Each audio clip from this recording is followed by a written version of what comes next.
Franck Ferrand raconte sur Radio Classique.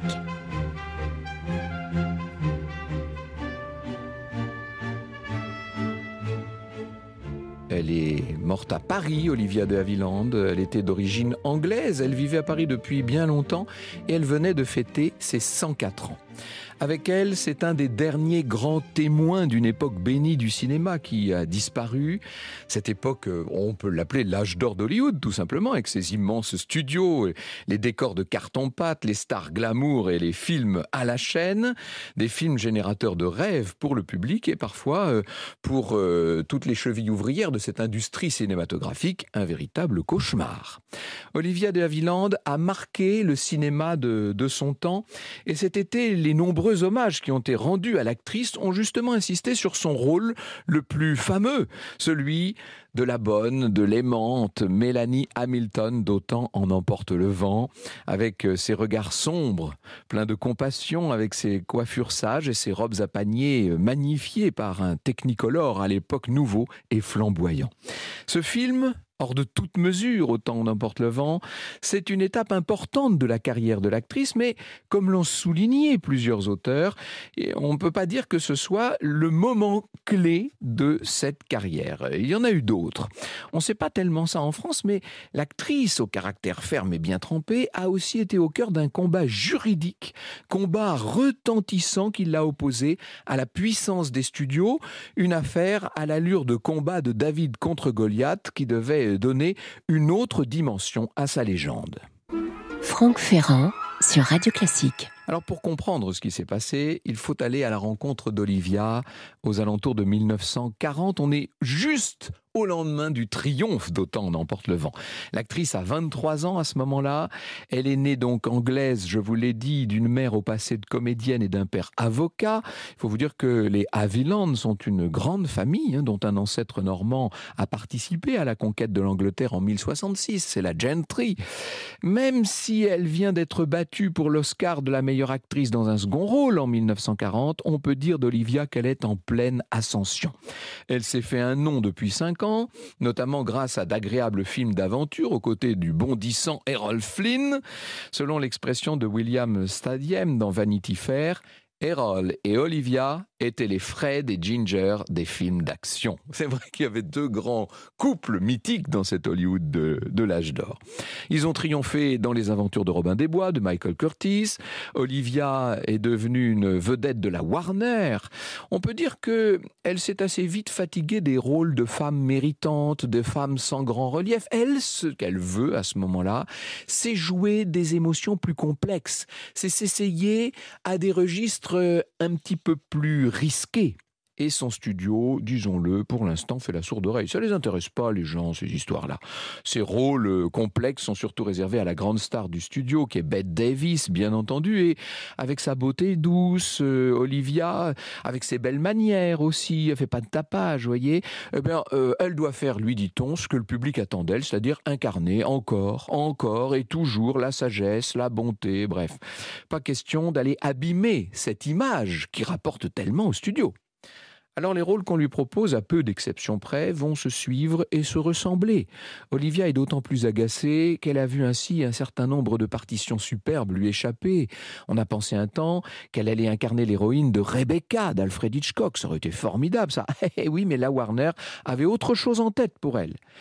À qui est-ce que revient le rôle de se révéler face à la caméra de Hitchcock ? C'est Joan Fontaine, actrice qui, même si elle a changé de nom, n'est autre que la sœur cadette d'Olivia. Oui, c'est la petite sœur qui joue dans le rôle qui lui était, pensait-elle, destiné. Elles n'ont qu'un an d'écart en plus. Et elles ont toujours eu des relations difficiles. Ce genre de péripéties autour de rôles disputés va encourager ce qui devient une véritable mise en concurrence entre les deux sœurs. Et voilà qu'à l'approche des Oscars 1942, on est en pleine guerre, mais les Oscars continuent, tambour battant. Les deux sœurs reçoivent une nouvelle qu'on peut supposer à la fois très agréable et franchement pénible. Elles sont nommées face à face dans la catégorie meilleure actrice. La presque blonde Joan Fontaine pour Soupçon, encore un film d'Alfred Hitchcock, et la presque brune Olivia pour le joli Par la porte d'or, pour lequel elle avait été prêtée, si l'on peut dire, à un autre studio. Vous savez, c'était toutes les affaires, toutes les combines entre les majors de l'époque. Bien sûr, la cérémonie est assez tendue. On les installe l'une à côté de l'autre pendant le show.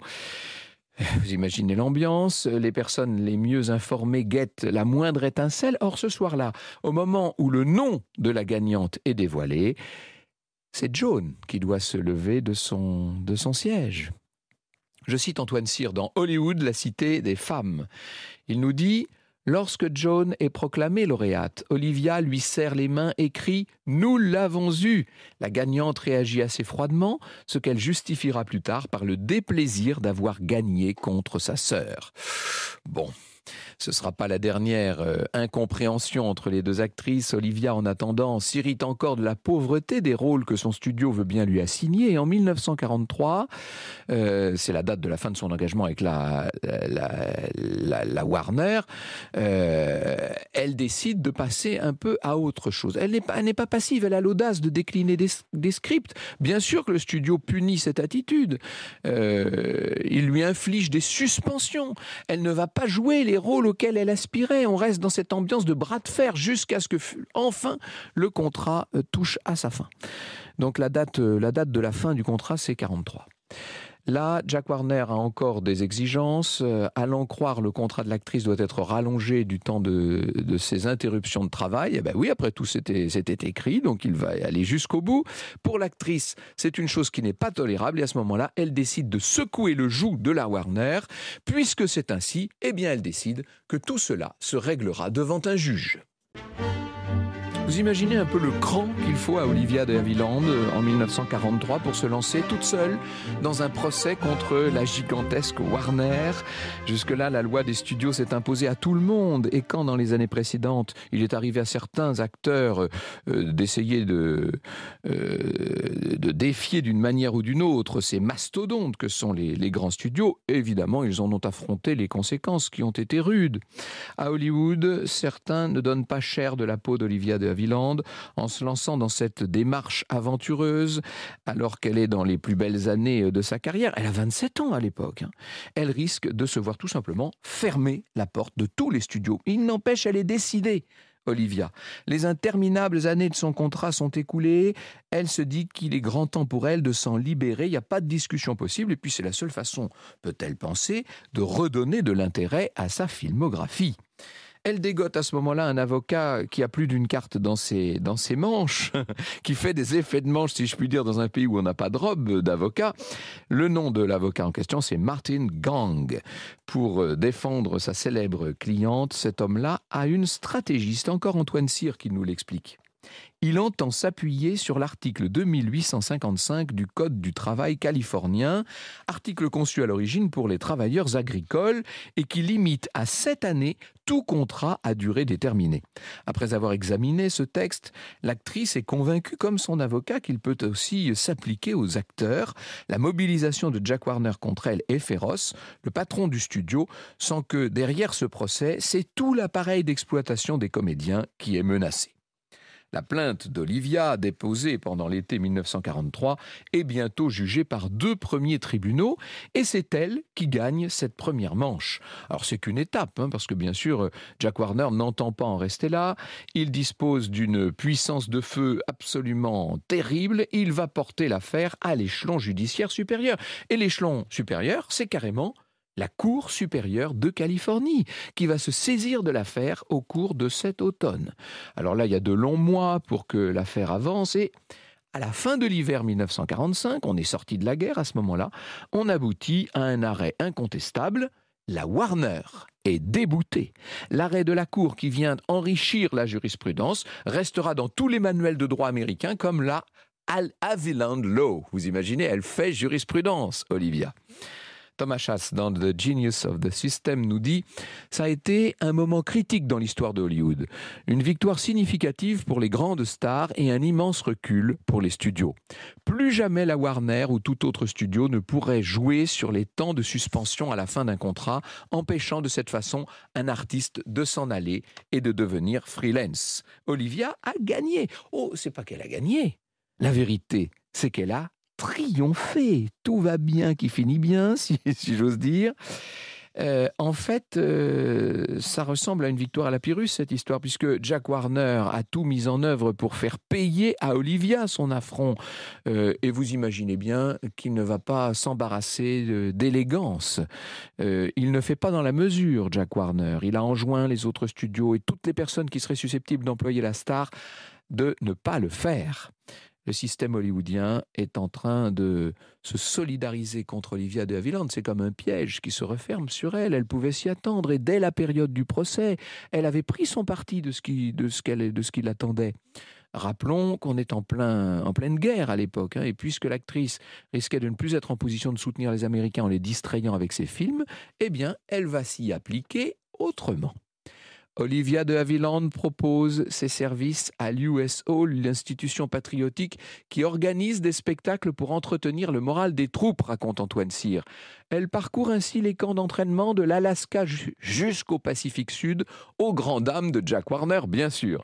Ces incitations au boycott de l'actrice sont fraîchement accueillies par les autorités militaires, qui, elles, sont ravies qu'une des stars d'Autant en emporte le vent se montre si présente auprès des soldats. C'est quand même très bien joué, elle est douée, cette Olivia.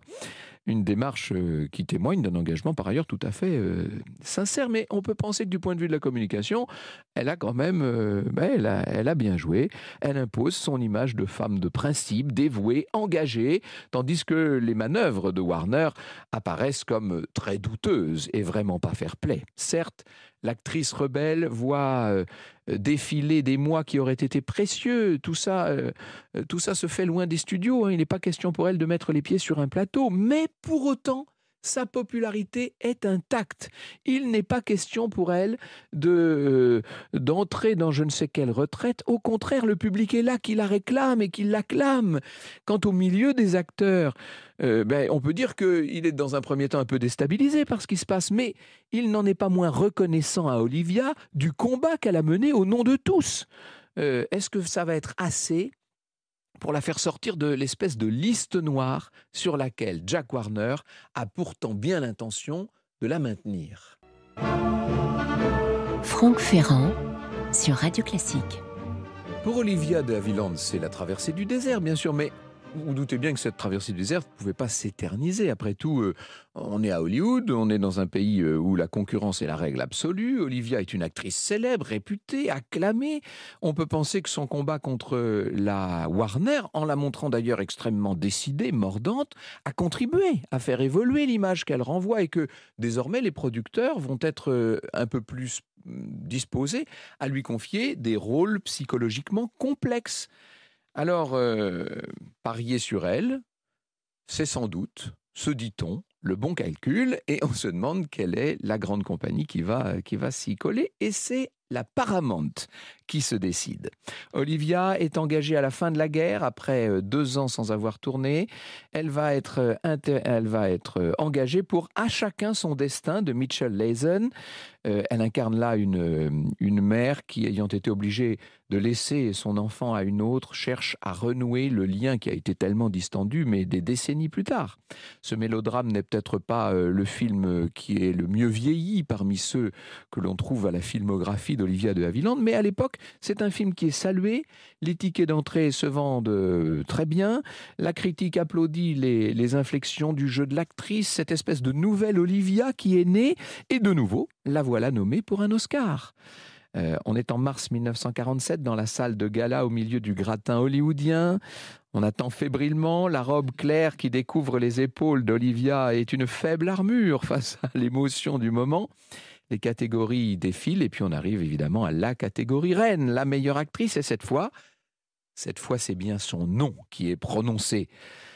Isabelle Custodio, dans un épisode de la série Be Kind Rewind, qui est consacré à Olivia de Havilland, dit: sa victoire ne symbolisa pas seulement son grand retour, mais a aussi couronné son statut d'actrice principale, démontrant que la page des anciens rôles d'ingénue était tournée et l'était de manière permanente. Alors, Olivia a maintenant son Oscar en main. Vous imaginez bien que sa sœur John Fontaine va devoir venir la féliciter. Et cette fois, c'est Olivia qui l'ignore et qui passe son chemin. C'est la réponse du berger à la bergère, direz-vous. C'est peut-être pas très noble, mais c'est comme ça.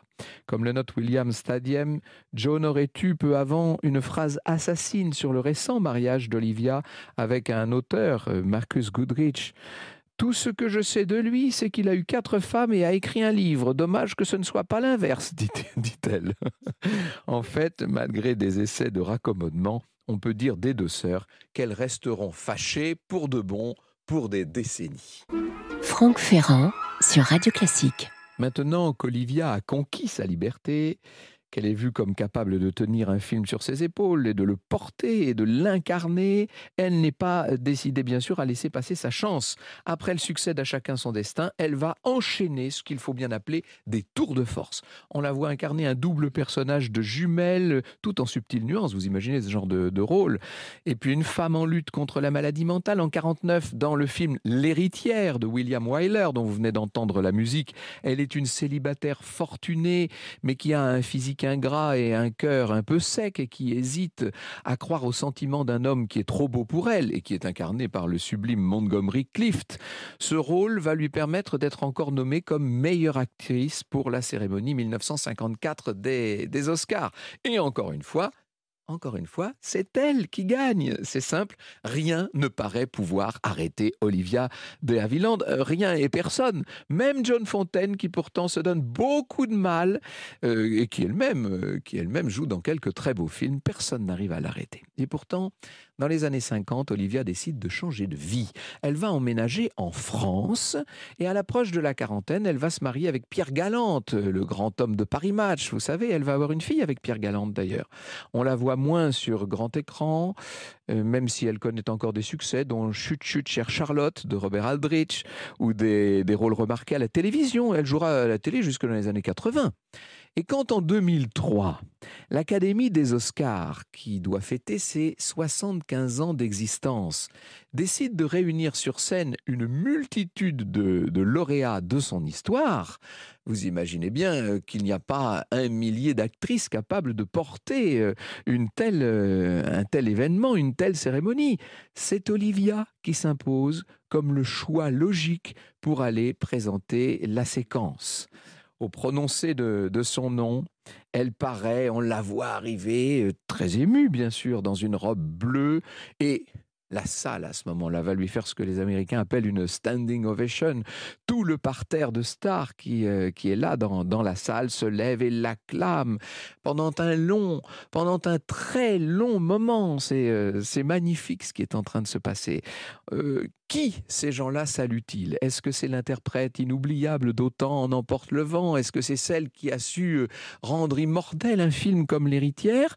Ou est-ce que c'est cette pionnière déterminée qui, alors que tout le monde lui conseillait le contraire, a su prendre en main sa carrière et se lancer dans le plus incroyable des bras de fer face à l'une des majors d'Hollywood? À mon avis, c'était un peu les deux. On saluait l'actrice, mais on saluait aussi la personne, cette personne qui nous a donc quittés le 26 juillet dernier. Ici, si je puis dire, à quelques encablures de ce studio, dans ce Paris qu'elle avait adopté comme sa nouvelle ville. Pour tout vous dire, la dernière fois que j'avais eu, c'était sur une autre antenne, l'occasion de parler à la radio d'Olivia de Havilland, elle m'avait envoyé un message pour m'en remercier. Inutile de vous dire que ça fait partie des moments qui marquent dans une carrière. J'avais été très fier. Eh bien, cette fois, évidemment, je n'attendrai pas de message. Vous écoutez Radio Classique.